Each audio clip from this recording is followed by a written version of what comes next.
What is the carbon cost of a gigafactory? And how many cars will it take to break even? I'm Brian. Welcome to my Tesla weekend. Howdy, gang. I hope you're all here. Hello, Wendelin. It's so good to see you. Oh, yeah, so a couple days ago, you guys know the question. You know the question. What are we looking at here? This insightful bit of trash from a few years back. Tesla cars aren't as green as you think. Yeah, there's a lot of stuff you're overlooking. Like lithium is voluminous and, hard to get.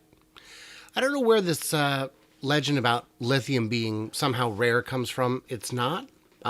You're thinking the cobalt and the nickel. Those are harder to come by. Cobalt is the one, when people are complaining about mining conditions and conflict stuff, they mean cobalt. But whatever. So, anyway, how many cars to offset the CO2 from building Giga Texas? Yeah, there's a lot. Rob Womack, who might be in here later, asked this on Patreon and said, whatever you do, don't cover this because no one's going to care except me. And I said, I think we could figure it out. I think we could figure it out. How many cars to offset the building, the CO2?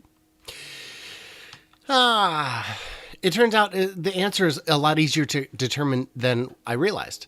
I found this handy calculator here.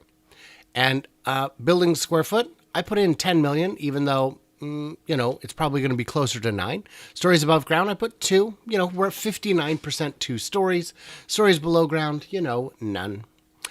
At first, I had done mixed because I thought that was a more fair representation, but steel had a higher footprint, so I went with that.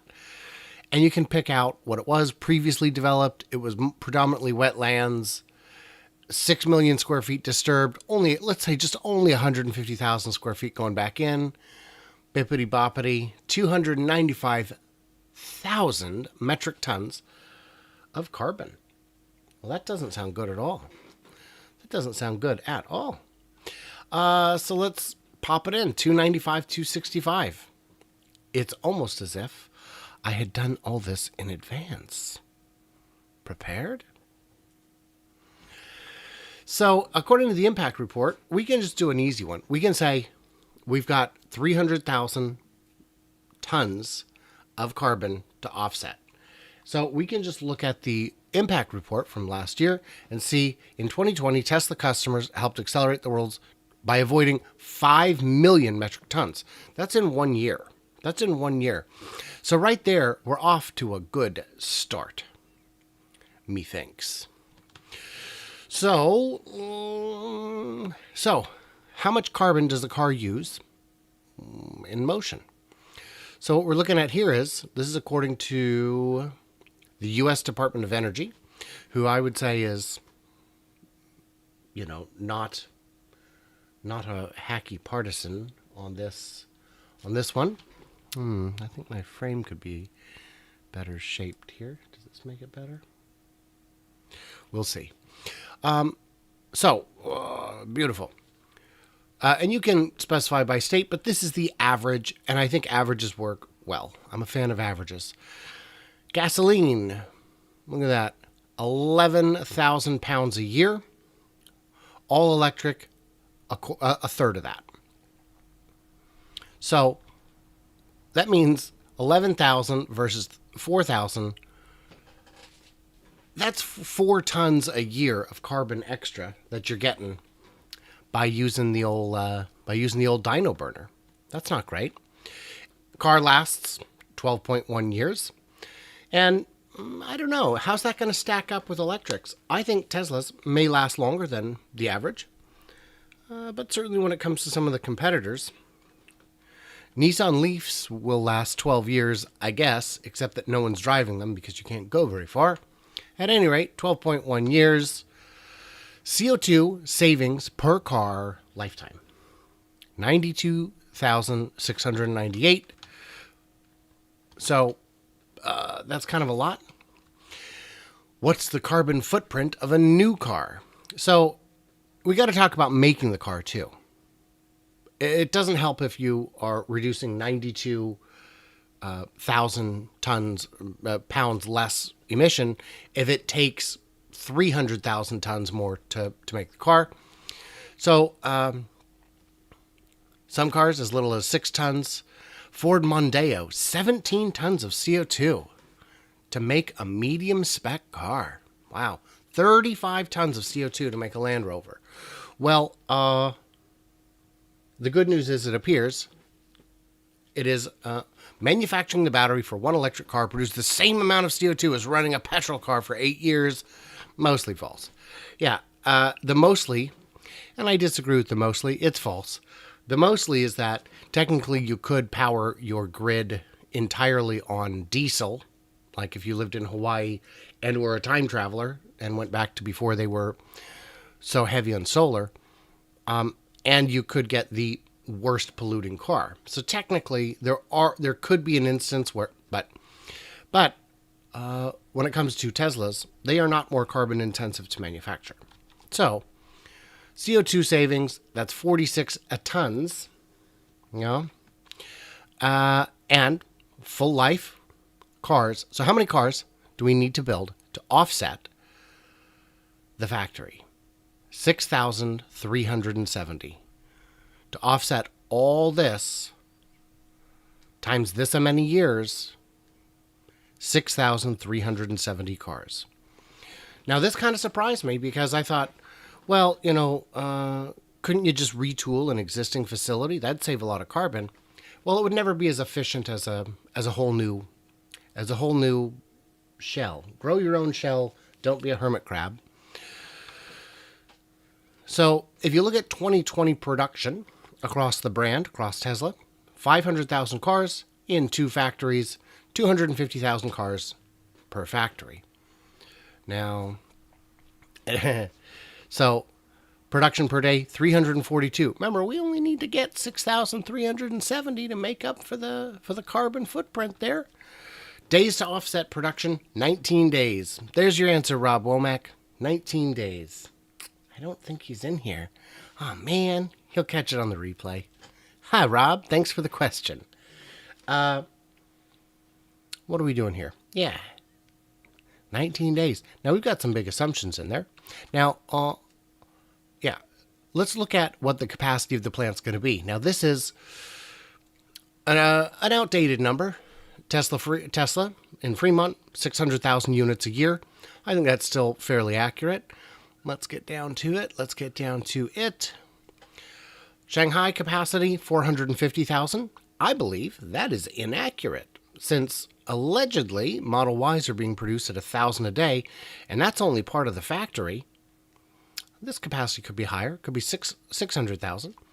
And Giga Texas is larger than both phases of Giga Shanghai, so I believe that the 450 is a conservative figure in terms of capacity. So, even at 450,000, that would be 1,233 units a day. It would take 5 days to offset the carbon used to build the factory. That's kind of great, man. That's kind of exciting to me. Now, you could say, well, this 295,000, that's too low. Great, double it. We're at 10 days.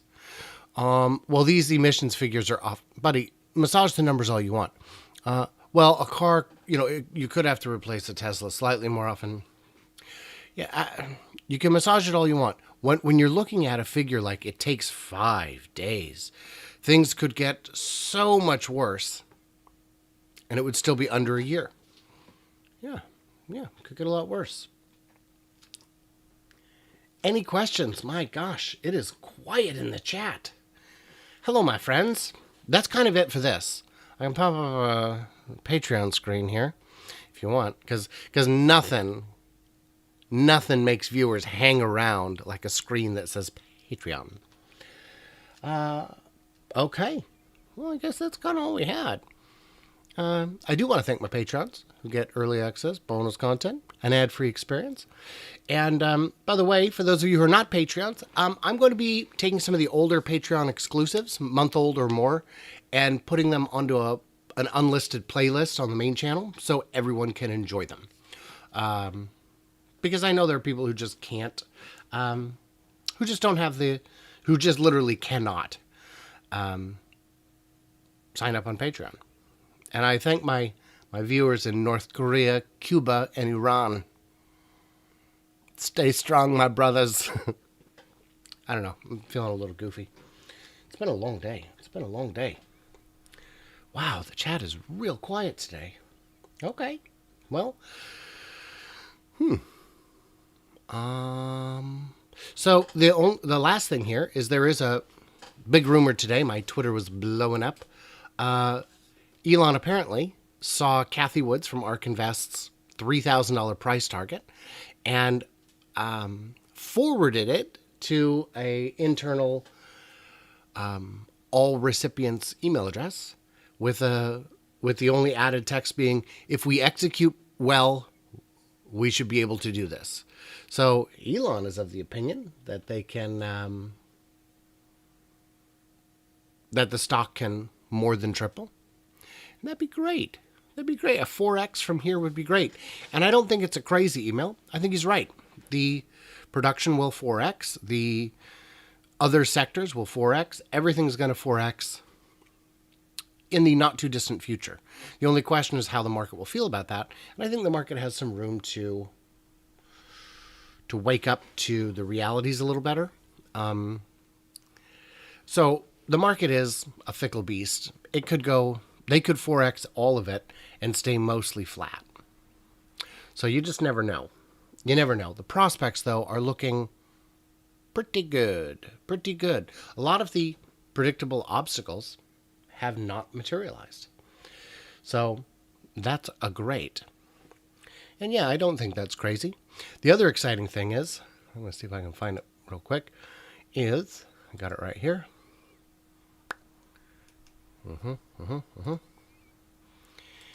Is the windows that went up at Giga Texas.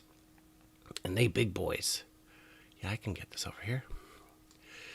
Look at that. Look at the size of that single pane of glass. Oh, she pretty. So that's kind of cool. Yeah. Anything else? Yeah. You know, you are giving me the silent treatment, but maybe I deserve it. I do want to say that I am having fun on this journey, and sometimes I'm frustrated, but that frustration is, with myself. I don't know. I don't know, man. It's difficult. It's challenging. It's fun. It's a lot of work, but I'm having fun, and you guys are making it fun. So, yeah, silent treatment it is. I guess I deserved it this time.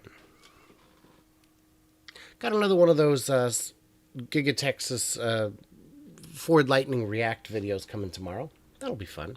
It's done. It just has to be scheduled. All right. And, yeah. So, guys, carbon offsets. What did I miss or misunderstand? Leave me all your juicy brilliance in the comments below. Subscribe if you haven't. I don't know. Be my friend. Yeah.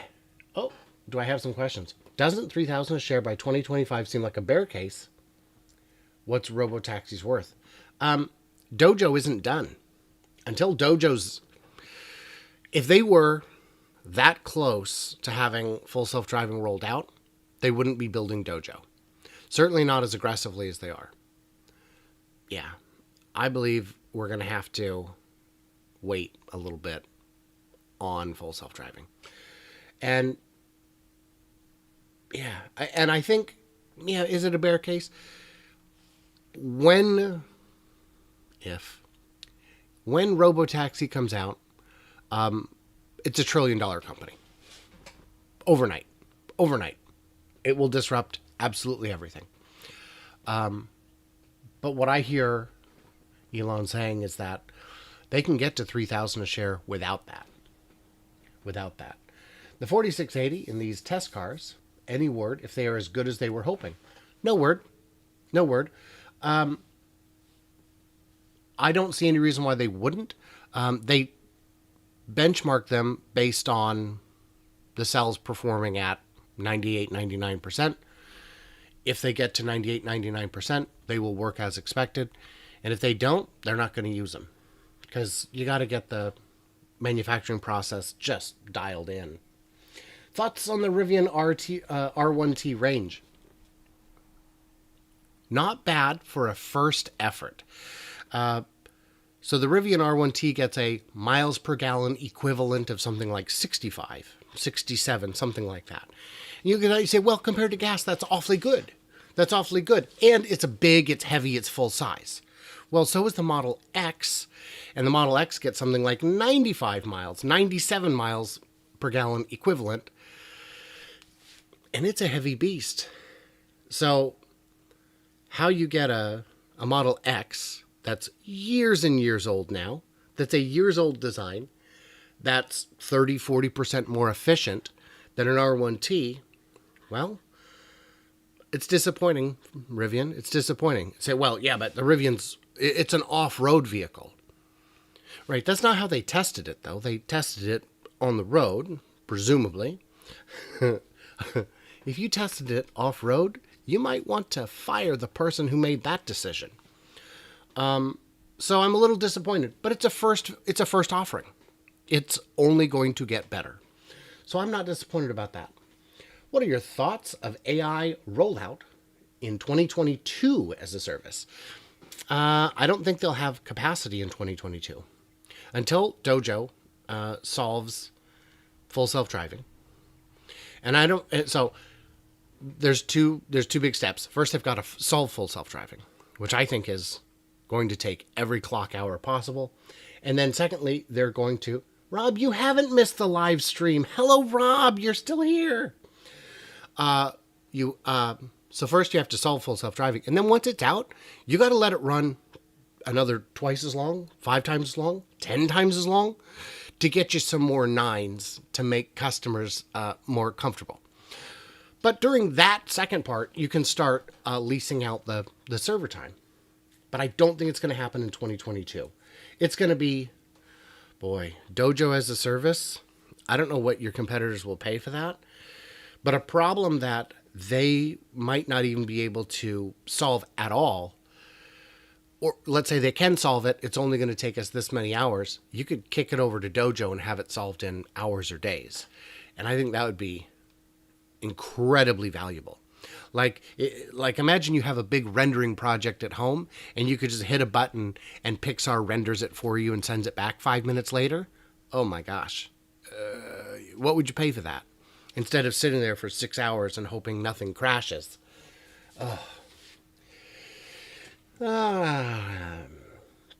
Thanks for fun videos. You're welcome, Brian Smith. And by the way, great name. Bit generic. I'm also in the generic Brian name club. And yeah, Rob, you didn't miss it. We're still here, man. Dojo will be improving FSD forever. They will get close without it, but world is big and Dojo will be very busy. There is no end to the problems Dojo is designed to solve. There is no end to them. The factories. When the humanoid robots are being built, Dojo will have endless problems to solve in that regard. He wants these robots to be able to do the delicate human things like putting in insulation in cars, but why not also wiring buildings, wiring homes? Dojo will be improving FSD forever. I think Dojo is just to improve FSD. Yeah. Let's see. Hopefully I'm still streaming here. There we go. It looks like maybe. Did you hear, Rob asked, did you hear about Tesla applying as a retail electricity provider in Texas? Yes, I did. That is, as best I can tell, covered in my video Tesla's $47 billion bet on energy, which was a couple months ago. There, if not that, look up Gambit Energy, which is the name of the grid storage project in, I want to say Houston or somewhere reasonably close to Austin. It's not a theoretical. It's a thing that's happening. It is a thing that is happening. After Tesla finishes FSD, which industry will they disrupt with Tesla Vision? I don't know. I hadn't thought about that, but I will think about that. I'll think about that. Thoughts on every EV buyer eventually downloading a Tesla app to use the supercharging network? What's that worth? Fantastic. When Barnes & Noble wanted to build their e-commerce site, they looked at how much work it would be and decided it was too much. So they talked to Amazon and Amazon said, here's the deal. We'll do the whole thing for you. Just port barnesandnoble.com to us. We'll make it look like your site. We'll make it run like your site. We'll ship things in your boxes, and all you got to do is give us permission, and we mail you a check every month. You get a cut of every sale because they're your sales. They're your customers. And Barnes & Noble said, what's the catch? And Amazon said, no catch. Oh, we get all the data. Data from a website? What could that possibly be worth? So you buy some stuff, and now we got the data. So 6 months later, you go to Barnes & Noble and look at their front page, and it's not that interesting. It's just books. But you go to Amazon, where you've never shopped before, and they're showing you things based on your interests. And you're like, wow, this Amazon site sure is good at knowing what I want. I'm going to buy from them. And just like that, Barnes & Noble, you're done. The data is key. If you're Tesla, wouldn't you like to have an app right in the face of a Rivian or Ford buyer, owner? Wouldn't you like to know where they drive, how many miles they drive, how often they charge, what they're paying for it? When it comes time to advertise, before you even spend a penny on commercials, you're going to push a notification to all those people saying, hey, how would you like to save $136.80 a month on your charging? Because we know how much you're charging. We can see it. Buy a Tesla. So that data is going to be, and none of the other manufacturers have it. There's no app that gives Ford data on Tesla owners. It just doesn't exist. What about Tesla starting their own semiconductor business? Sounds like this shortage will continue for a while now. Not going to happen, and I believe there's a couple of reasons I believe that. It would take more years than the shortage is expected to last. It's incredibly difficult, and we know that because if it wasn't, there would be 50 of these in China, and there are not. It's that difficult. So, while I don't have your attention, what do you think of Starlink as an option on vehicles? So, the antenna is not designed for that purpose. The vehicles would have to be stationary. It does not look like something that would work in motion. Now, it can work on boats or planes because they're a lot steadier than a car. They don't turn the same way as a car. And the Starlink dish is fairly large. And I know that because I'm using one. I have it. I have Starlink. I'm one of the early guys. I was in on the beta. The regulars know this story, but it's I think that was a termite. Hi there. Hello. Yeah. So I don't think vehicle and it's just huge. It's just it's you just don't have the space in your car for that. Alrighty, guys. What are we up to here? I think that's a long enough stream. Guys, thanks for being here. I appreciate it. I appreciate all of you. Amazon would love